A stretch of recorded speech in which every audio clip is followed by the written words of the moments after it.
Contrattazione sociale a favore di tutti e in particolare delle classi meno abbienti, con i pensionati in testa. Il punto del sindacato trevigiano con la CGIL per i risultati ottenuti, ad esempio, con gli sconti in bolletta, a cominciare dall'acqua, gas e rifiuti, avviati oramai da tempo con le ex municipalizzate, con i previsti scaglioni differenziati per gli utenti in base all'ISEE, l'indicatore di ricchezza. L'obiettivo è quello di continuare sempre più a rappresentare meglio la nostra base, i lavoratori pensionati, ma riuscire in qualche modo a avere anche un ruolo all'interno di quello che è lo sviluppo del nostro territorio in una fase difficile come questa.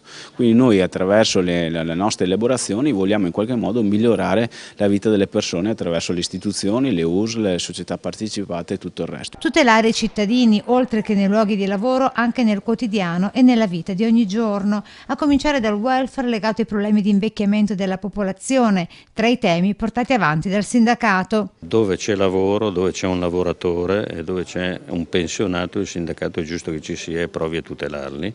Ovviamente, come sempre, provare a tutelarli tenendo conto dell'insieme, per cui attraverso un sistema di solidarietà tra soggetti forti e deboli che esistono anche nel territorio. Molto lavoro c'è ancora da fare con Treviso che per il numero di accordi raggiunti si piazza tra i primi posti nelle province venete. La contrattazione sociale che si fa nel Trevigiano è una pratica di alto spessore valoriale in cui credono non solo gli interni ma anche i soggetti esterni che abbiamo intervistato, quindi i sindaci, i rappresentanti di case di riposo e società partecipate.